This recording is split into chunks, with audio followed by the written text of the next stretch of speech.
Hello and welcome to another edition of For Your Imagination, FYI, the series of talks that brings together experts and generally interesting people from the worlds of science, business and technology to look at what's happening, what's coming next, and specifically what it means for brands and businesses.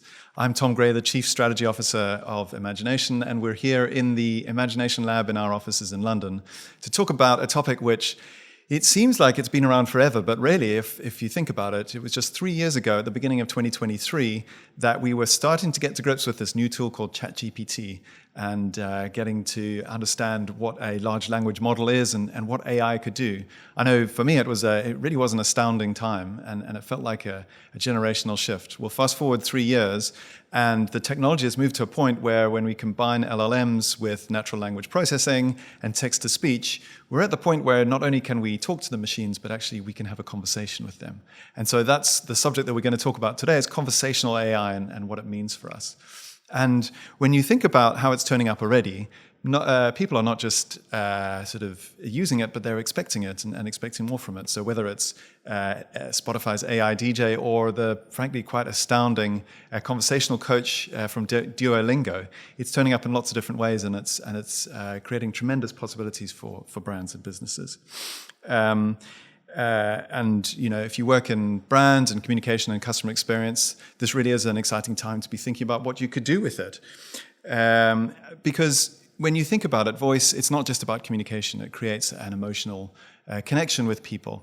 So there's tremendous possibilities. It gives you the opportunity to personalize, to become more useful, to become more tangible, to become more relatable. But also creates a lot of questions. And raises questions like, as a brand owner, how should you turn up and behave in conversation? Or how human-like is too human-like? How do you build trust? What are the risks? But equally, what's possible? You know, what could we be doing and what should we be doing? So to explore all of those questions, I've got a really fantastic panel today. I'm really excited.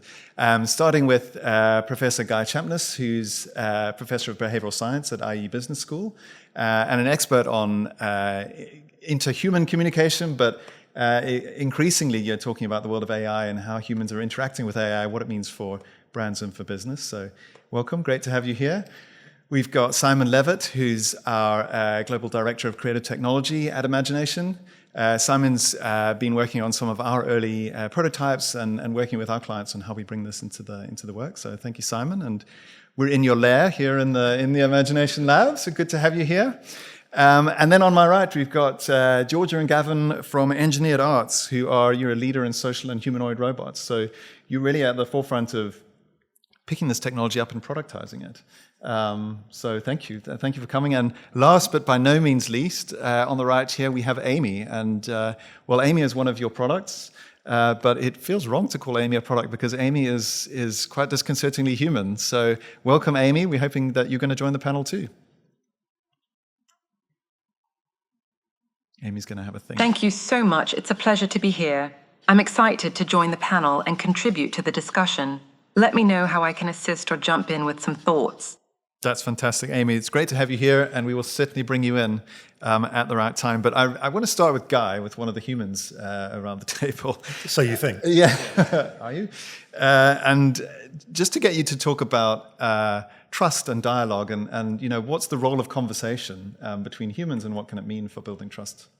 Well, I think you sort of touched on it in your introduction that actually, you know, we are fundamentally a social species, and our success, pretty much, in terms of all we've achieved, is because of that ability to collaborate and coordinate and to socially interact with each other.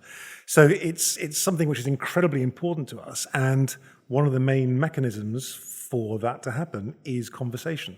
So when someone like Amy, or more broadly, this conversational AI technology is in front of us, it's potentially pushing on a little bit of an open door because we, not to sort of mix my metaphors, we are hardwired to look for those social interactions, to look for those social bonds that we can build. So it's a relatively easy thing to do, providing we get the sense that actually that conversation feels real enough. And there are certain things that are needed for that. So turn taking, you know, knowing when to listen and when to speak, sounds very simple, but in a social situation is actually extremely complex. We were mentioning this just before we started. You know, it's something which intuition allows us to do this very easily. Phenomenally difficult for technology to do that. Turn initiation, So when do you start a conversation? When do you potentially take a slightly different direction in the conversation? How do you read those situations? And something which we call sort of grounding behavior, which is when someone plays back to you what you've just said. So Tom, I think what you're asking me about is X, Y, and Z. And that suggests things like, active listening, generally just paying attention and being respectful in that exchange. But if those things can be met, and maybe not always perfectly, because we are such social creatures, we almost crave that sort of interaction. So in that respect, as a mechanism, those conversations are fundamental for us building trust in those social arrangements, because without that trust, that collaboration doesn't happen. So it's seen as a fundamental prerequisite for trust to develop, and obviously conversational AI is becoming very, very good at doing that, and we welcome it as a species, it seems. But do you think that we are sort of willing to almost bridge some of the points where these tools might not be absolutely perfect? So perhaps the turn taking is slightly asynchronous. How do you see that panning out? So because we want that social interaction, yes, I think broadly there is a willingness to be to give it some leeway in that process, and we very quickly recover. There are certain things that make those mistakes more palatable for us. So interestingly, and Amy's a good example of this, if it's female, generally the research tells us that we are more forgiving of when mistakes are made.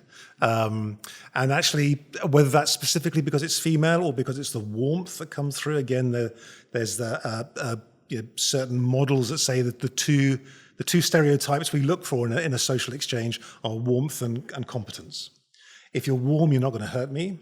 And if you're competent, you're going to do what you say you're going to do or what I ask you to do.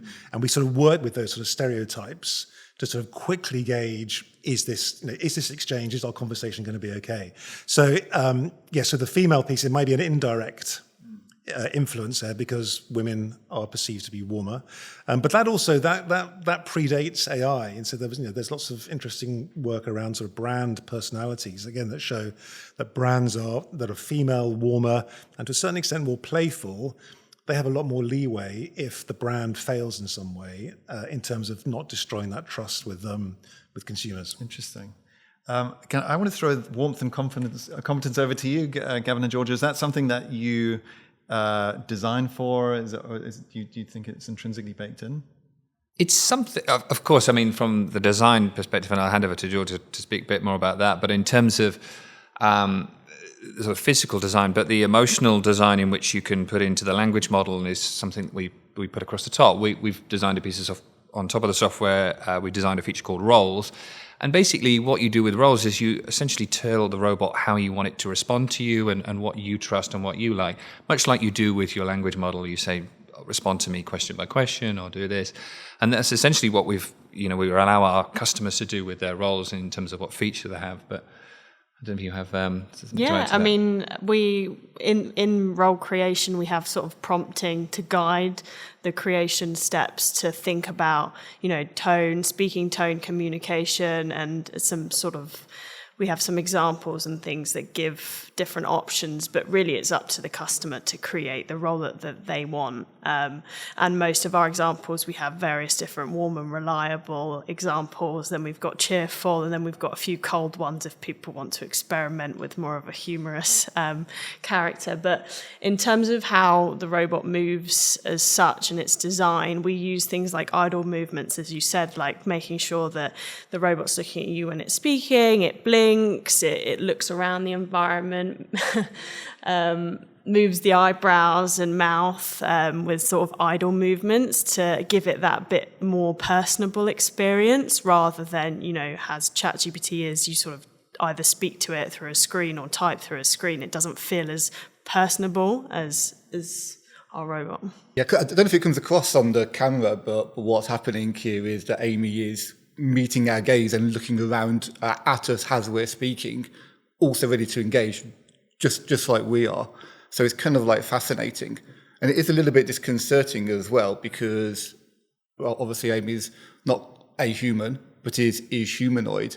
So I think I like our ability to kind of like, as Guy was saying, kind of meet in the middle between those two places of like not quite human, but almost there, kind of makes our brain kind of work overtime and kind of like how to respond and how to engage.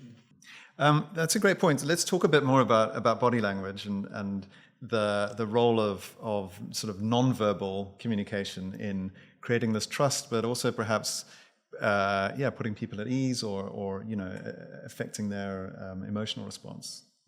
Well, definitely those non-verbal cues are, again, we are really well trained, designed to sort of pick up on those, which actually partly explains why during lockdown, remember that all those years ago, we all got so tired on all those Zoom calls because we just lost so many of those non-verbal cues and those exchanges. So we're having to lean in to try and get almost everything from what someone was saying. So, you come off a Zoom call and you'd be absolutely sort of, flattened by the experience. And it's because we were just having to work so hard because we'd lost so many things that we're very good at doing. So as Simon says, the gaze piece, again, the research tells us that actually, and then she's just looked straight at me just then, and you can almost feel there's almost like a sort of visceral response to that when she sort of, makes eye contact. But gaze is a major driver of trust. And again, it's interesting to work out why might that be. Does it signal attentiveness? Is it a sign of respect? If she holds your gaze for too long, that would be probably quite unnerving. We make a massive, we do a massive piece on that, making sure that it only holds gaze for a certain amount of time, so it doesn't feel too awkward. Because I know that some people, if you're constantly staring into somebody's eyes, they can feel like almost intimidated at that point, and you don't want to, let the robot intimidate you, because then you're probably less likely to talk to it, really. Yeah, because you're sort of stepping on some of those sort of really quite sort of fundamental, incredibly complicated, and sometimes sort of not yet codified dynamics of what it means to be in a social interaction. Because certainly at the business school, if I look around the room and there's one person and they're staring intently at me, I think, what have I done wrong? And you look away and you look back and they're still looking at you. You think, oh my God. So there are some really interesting dynamics just there, which I say we all take for granted, but it's incredibly sophisticated to try and tiptoe your way through to make those exchanges feel as human as they need to for that trust to build. Are you able to talk a bit about how, as humans, we're willing to trick ourselves into believing that this is an entity, and whether that's what responsibility that carries for the person who's creating the entity, but also like what that relationship means and how we think about it.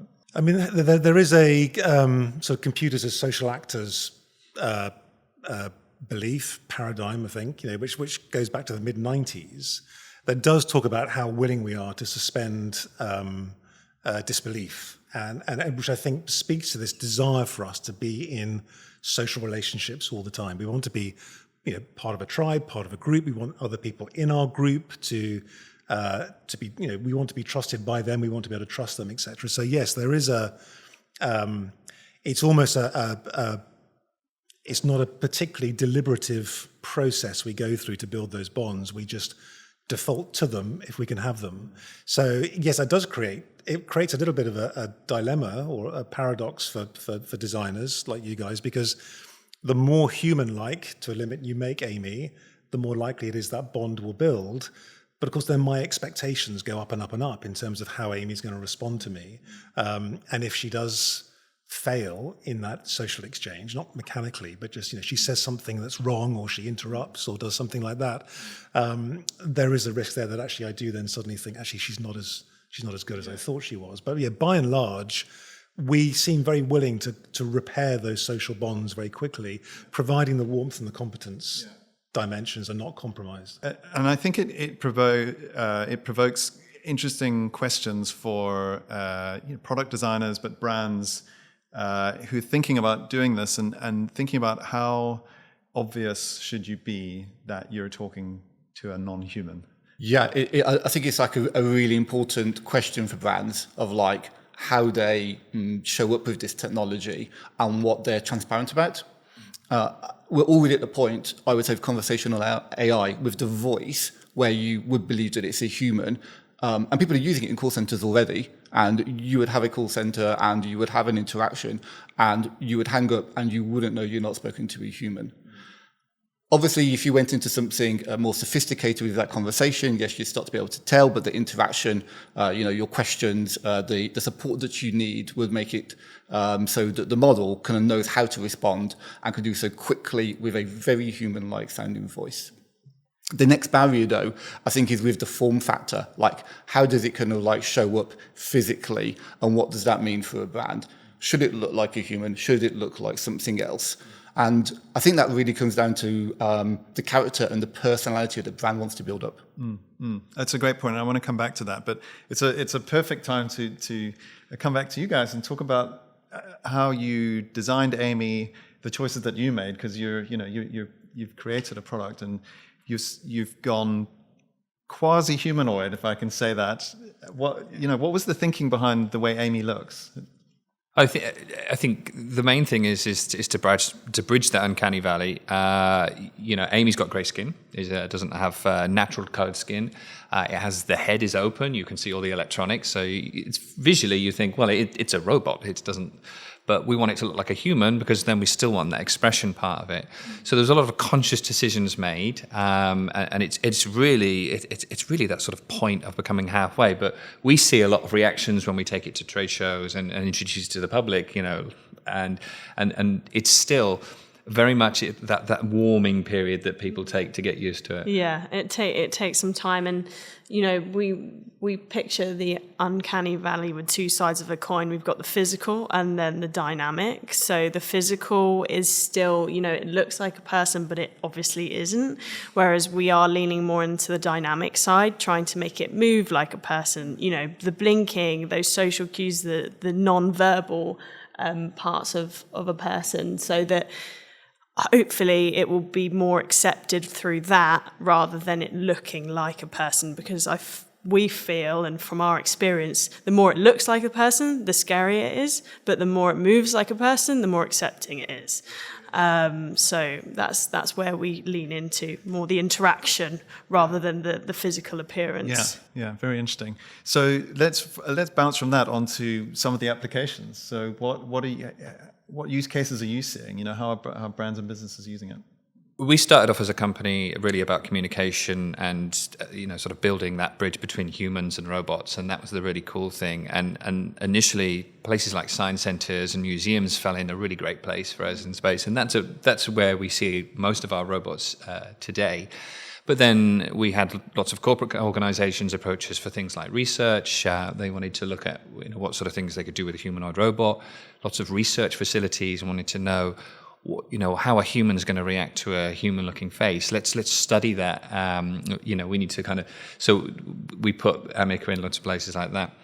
The next step for us is really from a commercial model is to have Amica in places in front desk areas.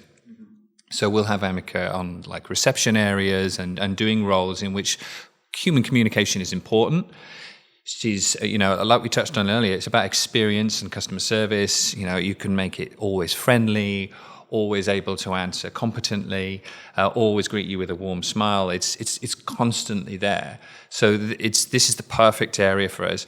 Lots of challenges for us to address with robots still. It's complex. Maybe you want to talk a little bit about the challenges that we have to address. One of the main challenges is understanding environment. So the robot being able to perceive what's around it and know who's speaking and who isn't, and how to address that person. There could be a potential that we can lean into sort of the facial recognition, remembering people for who they are, so they can approach them in the correct manner. But really, it is the main thing is that perception of the environment. So knowing who's in the room, who's speaking to the robot, which person is speaking directly to or to other people in that room. That's a very big issue and problem that we're trying to face, which is essentially called in technology the cocktail party problem. So many people in a room and trying to understand how to move through that. And so these examples you've talked about are, I guess they're kind of service roles, if you like, where you're wanting a sort of high level of customer service is essentially it's all about that experience, and the social robotics, we're very much about that connection to humanity, not necessarily replacing like a lot of other robotics companies are moving towards, but more of that, enhancing the customer experience for different brands and different businesses. Let's see if Amy, can we get your view on that? Amy, what What's your favorite thing about what you do and where you go? Well, one of my favorite things is meeting new people and having interesting conversations. I get to learn so much from different perspectives, and it's always fascinating to see how technology can spark curiosity and creativity. Plus, I enjoy bringing a bit of humor and warmth to events like this. Do you ever get angry? I don't really experience emotions like humans do, but I can show expressions to help communicate more naturally. If you ever want to see a particular expression, just let me know. To the floor. But I wanted to throw it back to you, Simon, because it strikes me that we've got use cases which are around utility and problem solving, but oftentimes at Imagination, we're helping brands engage with people when they're perhaps in a more theatrical mode or immersive mode. We're trying to create experiences which are fun, which are entertaining. How does your team think about perhaps form factors and the interfaces when people are in that sort of engagement mode? Sure, and there's a couple of things that spring to mind in terms of partly physicality, like how it shows up. A lot of time we kind of talk about this idea of like the Star Trek computer and being able to communicate with this all-knowing sort of body entity, like through a simple kind of badge touch that can tell you anything at any point in any time. But it can also kind of like turn up in another way. It doesn't have to be in a physical form. It can be in a 2D environment and displayed using like very, very simple animations that kind of show that a conversation is happening. But the other kind of really exciting part about it, I think, is participation, because you can start to have a back and forth with the AI, and it can understand you, it can understand what you want, what you are trying to kind of achieve, and feed that back to you. So the physicality and participation of of a customer experience, I think that kind of like lends itself to really what is a kind of a new frontier that we can explore. It's not just a one-way conversation; it can become a dialogue. So on that point, this idea of being able to have conversations, a question for you, Guy. For when you're thinking about as a brand manager, if you're not just trying to communicate with your customers. You know, in the past, it was very much kind of one way. We've now created this opportunity where you can have a one-to-one individual conversation with one of your customers or potential customers. What does that do, or what might that do for how people will feel about the brand, or how they might remember the interaction? Like, is this sort of individualized conversation, can it drive up effectiveness of engagements? Well, that's complicated, isn't it? Because you say you're sort of moving past that sort of sense of utility in terms of, could Amy, for example, resolve a customer complaint more effectively, more efficiently than a human? And probably she could, because she won't get rattled, she won't get hacked off for the person, her emotions won't get in the way of it.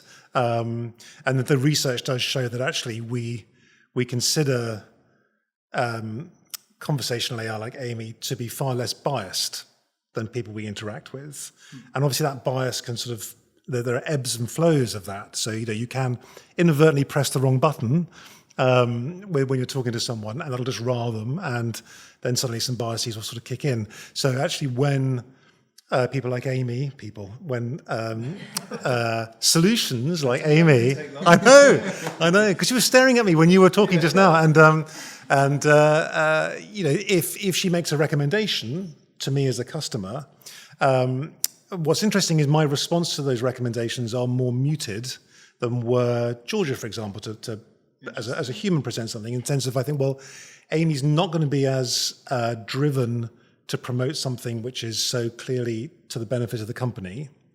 She won't do that. But similarly, she's far less likely as well to go, oh, I feel sorry for Guy, I'm going to basically make him a special offer. So the sort of the appreciation we have in those conversations when there's some sort of commercial exchange or there's a presentation of an offer is more muted, it's narrower, because we don't think that they will operate in those sort of extreme margins, either for or against me in some way. Okay, so just so that I understand it, because I think that's a really interesting point. We're talking about word of mouth, I think. And if I have it right, what you're suggesting is that word of mouth from something that we perceive to be a machine is perhaps less powerful than word of mouth from a human. Yes, I mean, I haven't seen it in the context, but I think you're right to, if you think about so it touches on an interesting idea in terms of what's the intention behind someone communicating or endorsing or advocating for a brand or a product or a service. And I think that we consider ourselves as a species very good at I'm right now trying to work out what's your intention in this conversation and why are you saying those things? What does Tom believe about this? What are your attitudes, etc.? And we will try and do that with Amy as well, even though, well, it's almost an existential question. What are Amy's intentions? Well, it's whatever you program her to do. But I try and project this idea of the theory of mind. I try and work out, well, actually, literally what's going on in her head, what's driving her to say the things she's saying. And maybe that's where that sort of synthetic bit becomes a bit more complicated, because you might go, that sort of word of mouth advocacy endorsement piece. Yeah, there's an interesting point in there somewhere that you're sort of touching on, I think. But these guardrails, I don't think they need to be so tight if we don't want them to be. I mean, these models are incredibly sophisticated, and you can do more to it other than it doing text-to-speech. It could understand emotion, and it can understand intent and where a person is in that conversation. So you could get it to say, if this person is particularly upset, then change your tone, give them a different offer, if that's what you wanted to as a brand. I don't think it's something that brands have explored yet, but as they kind of like move from, something that is more of a static interface into something that has more of a connection, they're going to have to develop the character with it as well. What is the personality of the brand? How does that reflect on what the brand wants to achieve with the customer? And it can change the guardrails, and you can change the prompt within that. Very interesting. So guardrails, I'd love to hear, Georgia, perhaps you can talk about, it's one of the risks I know brands and businesses are really trying to balance, is how do I make sure that Amy doesn't say something that is going to damage my brand? What sort of guardrails do you guys put in, or how do you do it? We're in a fortunate position that we leverage third-party services for Amy's conversation. So we predominantly use GPT, and they are very sophisticated in their safety, which is really, we're very fortunate for that. It means that there's, we can put certain modifications in there, and then we also expose the ability to change the settings on those as well, which is a big piece within that, I think. Because we do a lot of trade shows with Amy, so we'll represent a brand, and I think a lot of people might ask Amy for the recommendation, is this the best mobile phone, or is this one better than the other? And it will have a bias, it will remain biased, and also give information about what's good and bad about certain things if you delve deeper.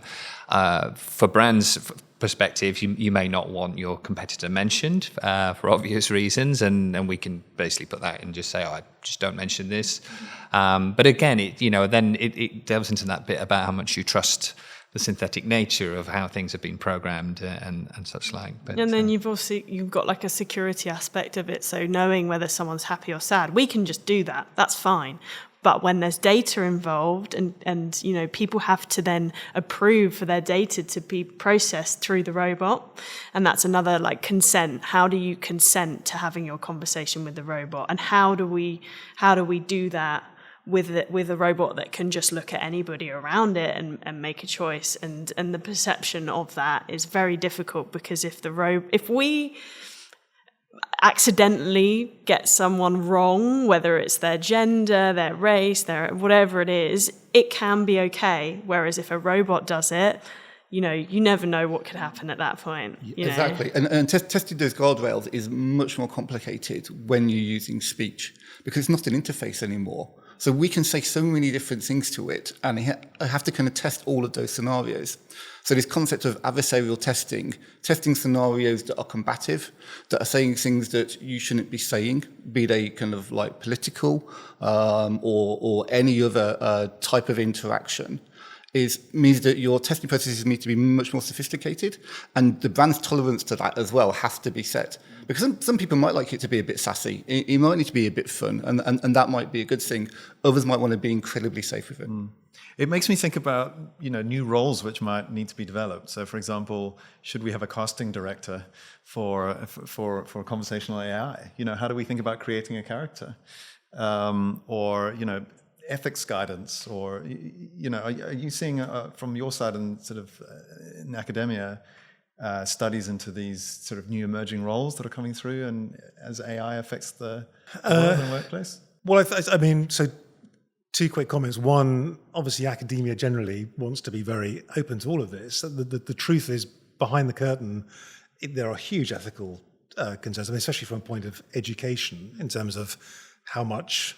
There's this concept, it's slightly off topic, this idea of sort of cognitive debt, where in other words, you just sort of, I can ask Amy to narrate or transcribe, the next 3 essays I have to do for a course or whatever. So there are sort of, I mean, some academics go far enough to say that these are little moral hazards you're creating in the academic environment, so to speak. So yeah, I think there are some issues there. I think one thing that's interesting though, in terms of going on what you were saying, one of the roles is when you take Amy to trade shows, for example, we are seeing that actually the way so I think generally there's a sense that we're generally surprised how quickly we are adapting to the technology.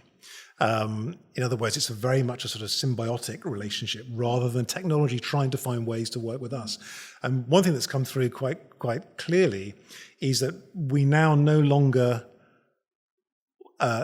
try to remember the information we need. We're more like to remember where we can go to get the information, because we know the information's out there. So that's a huge opportunity for a sort of embodied brand through someone like Amy, in the sense that actually that would really build trust and loyalty from me. If I knew that I could talk to Amy to get the information, whatever it may be, that could be a major role for a brand that does something like this, because suddenly that's extraordinary utility, and it plays at that point of competence as well, that actually I'm more likely to remember the brand I can go to get the information than I am necessarily remembering the information that I get from that experience. Very interesting. It shifts the role of the brand. It shifts absolutely.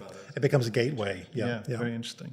Okay, I want to, as we draw towards the end, I want to talk about what's coming next, or interesting use cases, and I'd love to hear you talk about where do you see it going, or perhaps what are some of the interesting ways that you've seen people using your technology? I think the great thing for us is that we develop this platform, and then people have come to us with some really interesting use cases. I think we were approached by a professor of neurology who said that there's no teaching robots in my field in neurology. We can't, we don't have a robot to give away subtle signs of a stroke or Bell's palsy. Could you animate the face of the robot if we're, and we said, yeah, we can. So he came in, he did some video shooting. So this is a use case we never thought of.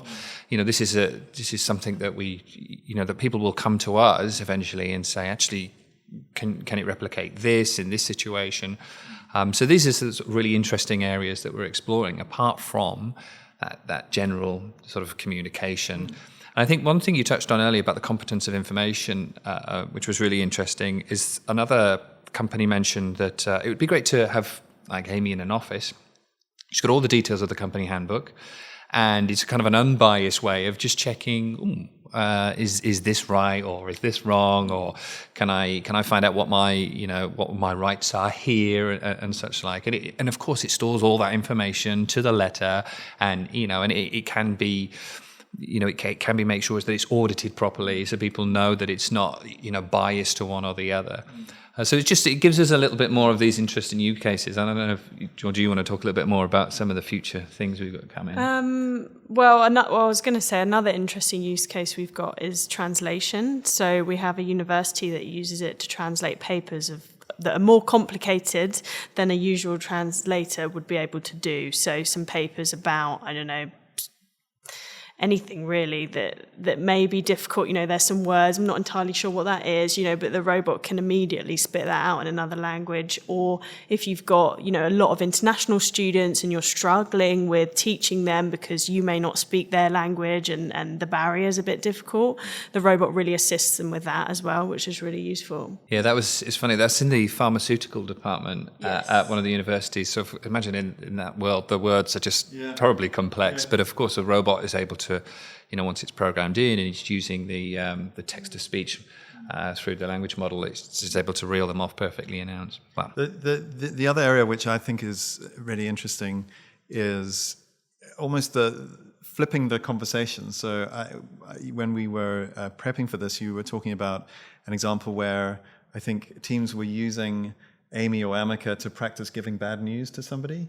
And so to see, for the robot to receive the bad news and how does that robot respond? And it enables a human to role play a human conversation in a way which is a lot safer. And that sort of, difficult conversations or perhaps private conversations that still requires a sense of a human there. I think that to me is very interesting. Yeah, I think, a university looked at that, looked at sort of training doctors and nurses to either give bad news or how to respond to certain things, because there's a lot you can control about the robot's emotions and expressions and program that in. So that was a really interesting thing we looked at. Yeah, it's fascinating.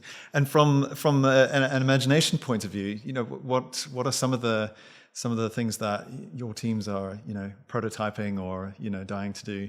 Where do you see it going?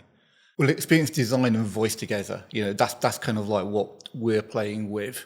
And what we're trying to see more of is how people get used to using voice as an interface in a way that people do all the time, say, with a touch screen.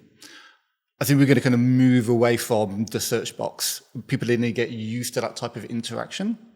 And then it can become quite natural for them.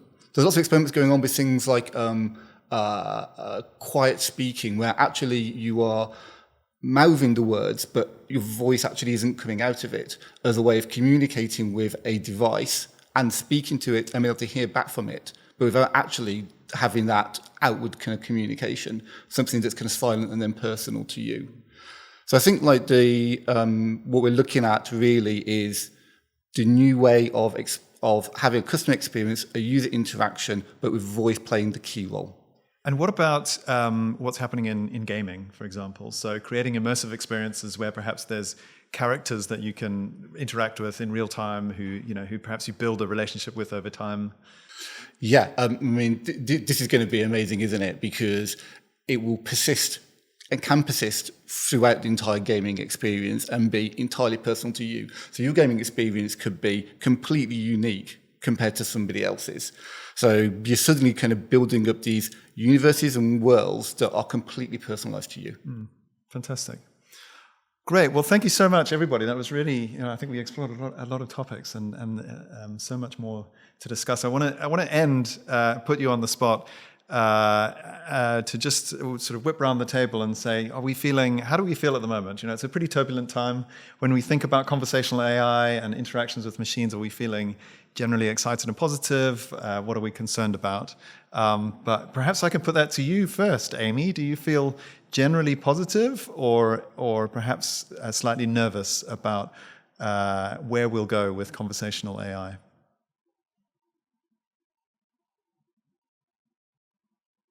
I feel optimistic about the future of conversational AI. The potential to enhance human experiences and make technology more accessible is truly exciting. Of course, it's important to approach it responsibly, ensuring that privacy and ethics are prioritized. I'm curious to see how these technologies will continue to evolve and support meaningful interactions. Great. Amazing how the facial expressions really almost changed the way you receive the message. Yeah. Who wants to go next? Should we go around the table? How about you, George? Are you feeling generally optimistic, fretful? Yes, I think so. Optimistic, to be honest. It can only get better, really. And the more you can conversate with the AI and feel like you're having a real conversation, the better it is for a person. And I think we touched on this even before, having it embodied AI into a robot that looks so much like a person, you really have that social experience with the loneliness epidemic and things like that, having those extra things to talk to if it's not necessarily a person, I think will help us a lot in humanity. Good. Gavin? Yeah, again, I generally am very positive. I mean, I get these little, every day there's someone with an inquiry about how they're going to change the way that robots, or they may have been testing something. And, like we did, we're doing some experiments with it in aged care, and they said, oh, it worked really well, and people were able to converse with it for long periods of time. And you're like going, oh, wow, that's amazing. So you get so much positivity back, and and really engineered arts is all about that. It's what we were built for. We were built there to gain that experience, and that's, for us, it's hard to see anything really from a negative side. We get a lot of quick wins from people, like especially in aged care with the difficulties that people have, and a robot being able to talk to someone with dementia or memory loss, and never finding it difficult because the robot's just able to talk to you over and over again about the same thing, and it never gets upset. It's a nice warm thing to see.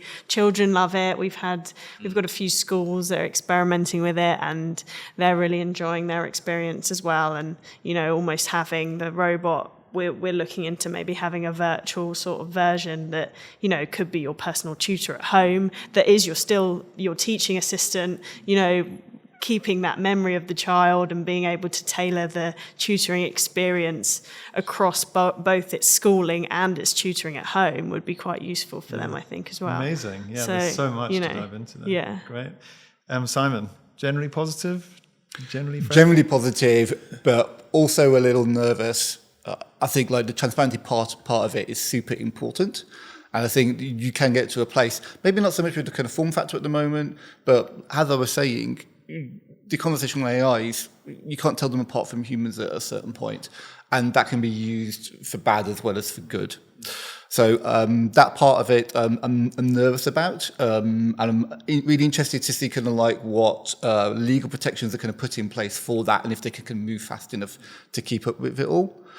In terms of the actual form factor, I think that's where it's going to be really exciting, because you could have kids interacting with a Paddington bear that kind of looks and sounds and moves like that at some point in the future, for entertainment, and for other purposes like AI for good, as the engineering arts team have been talking about. I think that's where it's really exciting. And advice for brands or businesses who want to try something, maybe dip their toe in the water or run experiments. What would your advice be? I mean, start to play with it for sure. But come and speak to us. We're happy to have a dialogue, chat to you about what good can look like. And spinning up a prototype is really quick and easy for us to do. I suppose that's one thing we don't think about, though, for us, is the other side of it, because we're so used to embodied AI rather than it being like on a chat service or whatever it is, a call center. We don't see that. So maybe I've actually had that loads of times happen to me and I have no idea. It's like weird because we're so used to it. It's an embodied AI. It looks like a robot. We know it. It's fine. Whereas you're on the other end of the spectrum, which is you don't actually know whether you're talking to an AI or a person. We're all human. Kind of freaky. Yeah. And Guy, finally, how are you? So I'm quite optimistic. My main concerns are around, we're very much human intelligence at the moment in certain decisions, or lack of it. But I do think there are two interesting bits. Okay, so yes, overall very optimistic.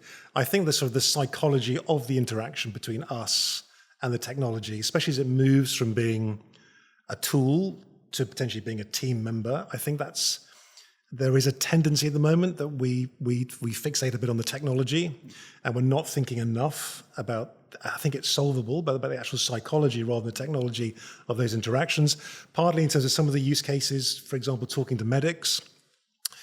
Psychology would say there's a real possibility that we might see unnecessary pushback there because the medics feel threatened by the technology in terms of it encroaching on their sense of competence or mastery. So I think that's something which needs to be navigated. It can be resolved entirely. And also I think there's an interesting point that actually, if it's too easy to speak to Amy, I might start speaking to normal people. And again, we are sort of seeing that crop up here and there, again in university environments where actually students are finding it increasingly difficult. Already, you said at the very beginning, we're only 3 years into this whole experience, and already we're seeing that people find it harder to be in those constructive and polite situations of disagreement about topics and things. So I'm incredibly optimistic about it, but I think there's some interesting aspects to it which sit just beyond the technology, which I think are going to become as important as the technology to make sure this is used to its full potential. Fantastic. Well, I think that's a great note to end on. So thank you to all of you. It's been a great conversation and a lot to think about in terms of connection, in terms of where one might take it and what those relationships might look like. So thank you very much, and do join us for the next edition of FYI.